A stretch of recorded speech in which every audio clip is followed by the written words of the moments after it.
and welcome back. Today's video is the new foundation video of the week. So for this week, I have the new foundation by Makeup Revolution, the matte base. Ooh, This foundation launched just a few weeks ago, so it's still a fairly new foundation.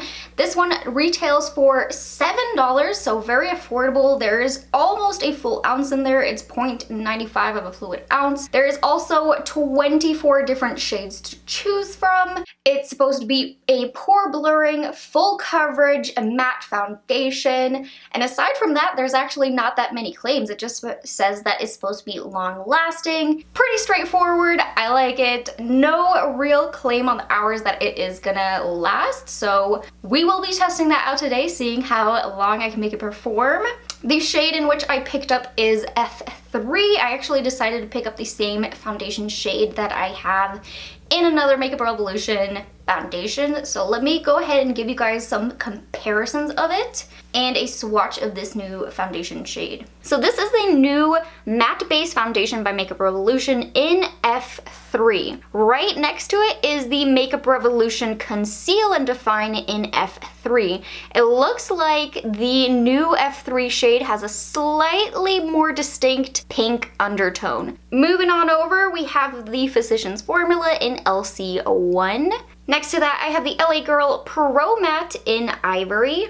And then it is the Maybelline Superstay Foundation in 110 Porcelain. And lastly, the Flower Beauty Light Illusions in Porcelain L1, which actually looks really tan compared to the other ones. I am gonna put one swatch directly on the back of my hand though and leave it there to see if the foundation oxidizes. I'll go back to that in a little bit. So I'm just putting a little teeny tiny swatch right here of that foundation. So I'm just gonna put a couple dots just here on my face. And I'm actually taking a new sponge I just picked up over the weekend, the Wet n Wild one.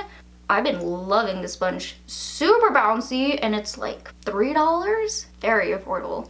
Also, I did prime my skin before I started the whole video because I've been doing the same priming step for the past few foundation reviews now. I feel like you guys are tired of seeing it. I will list it in the description box what I use as primers, but that is going to be for the future now on out. I'm probably not going to show the primers if I'm just using the same thing, so just thought I would skip over that. Primer is not exactly the most exciting thing, especially if you're doing the same steps over and over. But this foundation, whoa. So it does look like it has some good coverage. I definitely think the sponge did eat up a little bit more product because I do still have some blemishes right down here that are pretty red that are poking through a little bit. So I'm thinking maybe I'm just gonna add a couple more dots across the face and just build it up, see if we can level it up. I want that full coverage look. It says full coverage, that's what I want.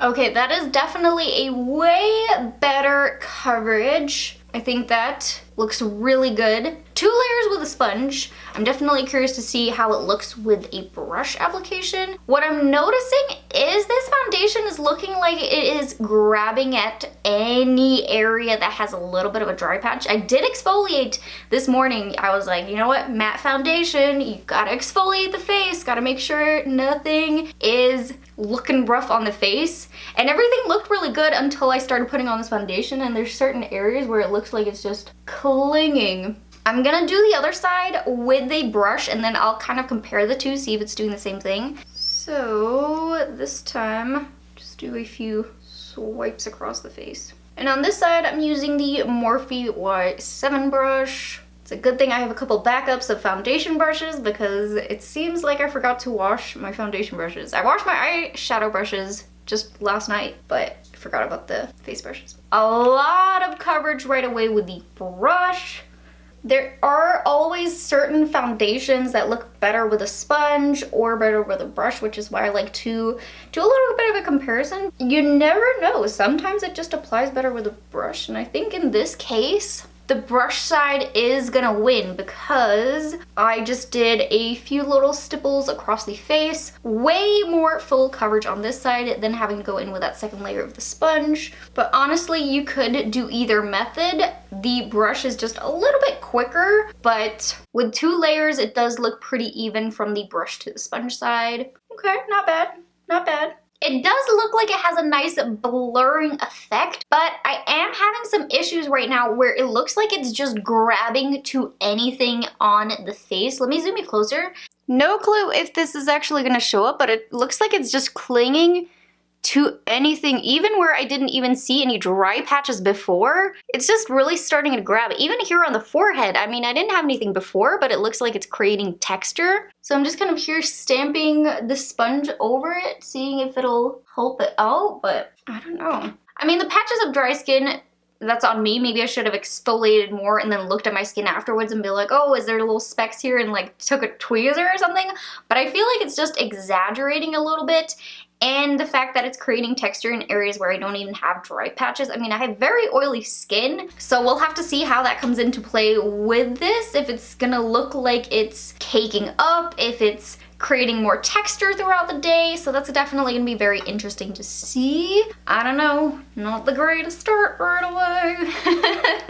But we're gonna roll with it. It is now 8:35 a.m. Hopefully you guys can see that a little bit better. I had to change my lock screen. The picture I had on there, you couldn't tell the time because the background was black and white, so it never stood out at the time. So hopefully that's better. Let me know. I'm gonna use that as the starting point for today's timer. Since the foundation is already on, I am gonna proceed to put on the rest of the makeup now. I'm gonna put on some brows, eyeshadow, the full face, the full beat, if you will.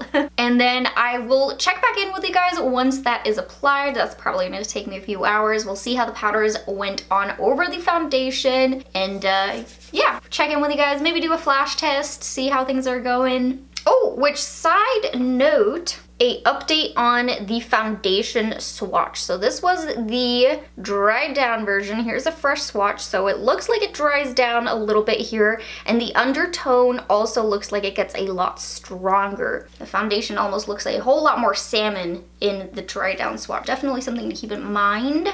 So I am back with a full face of makeup on. It is now 9:28 a.m. So it took me about an hour to complete everything else, which is what I kind of guesstimated. When I completed my makeup, I also stepped into a separate area of the house in which I don't have my beauty light set up. It's a darker area, and I put the flash on, took a selfie, and decided to see if there is flashback. I'll pop it up right there on the screen. It definitely looks like there is some. My face looks a whole lot paler than compared to down here on my neck. Not too much, but it's something you want to kind of know. On to the foundation though. Everything did blend out pretty well on top. I did have a little bit of an issue with my bronzer at first. It was skipping a little bit and I just had to keep going over and over it. It didn't disrupt any of the foundation underneath, but there was a little bit of skipping, which made the blending process a little bit longer. And on top of that, I was hoping that the powder would kind of help smooth things out a little bit. I only put a little bit of concealer right underneath the eyes, and I don't know, something about this foundation just feels like it's gonna start to grab a little bit more throughout the day, because I already have those areas that are showing the grabbing motion of the foundation. So I'm gonna keep my eyes on that, see how that progresses throughout the day. It's not a great start, but we will also take into consideration how it wears. So yeah, let me just go ahead and get on to wearing it. Welcome to my living room, or more specifically, my couch. I do apologize if you hear weed whacking in the background. My husband decided now was the perfect time to do it.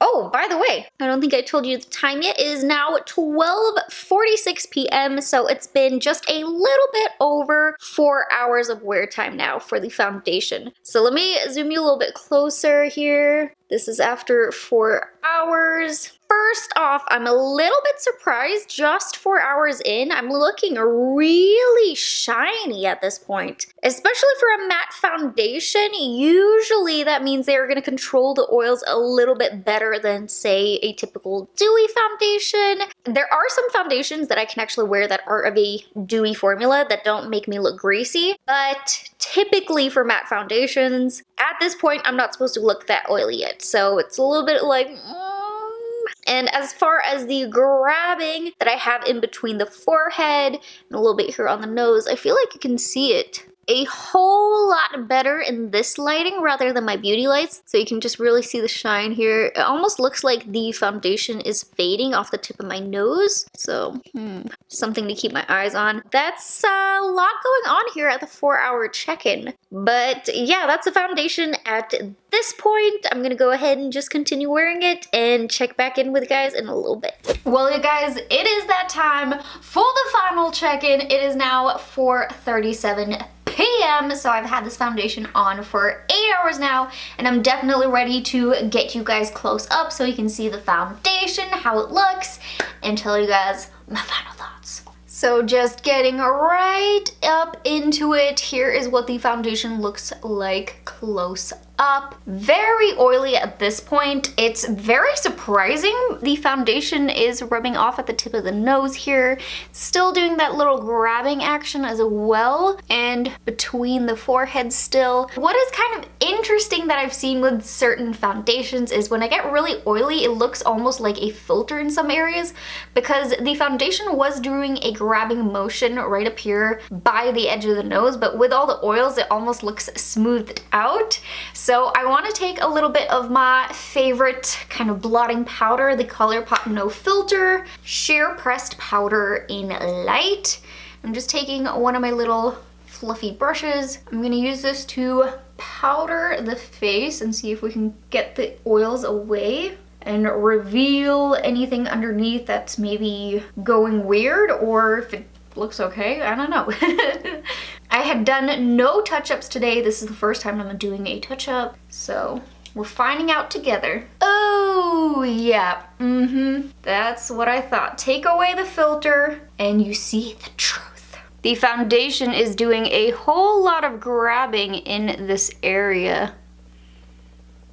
Even the sides by the nose, the forehead, the chin, everything is revealing that there is some grabbing going on underneath. It looks like the foundation was just kind of slipping, and it didn't really reveal itself until I blotted away that blotted away the oils from the face and took that away. You could really see it. I have to say, I'm not the biggest fan. I was expecting a lot more because the Makeup Revolution Conceal and Define is in one of my favorites videos.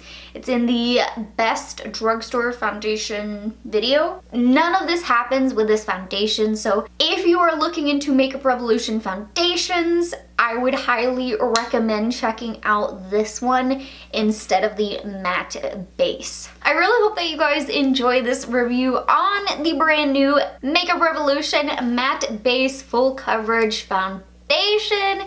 If you did, please don't forget to hit that like button, subscribe to my channel, and hit that little bell button, and I'll see you guys in my next video. Bye, guys!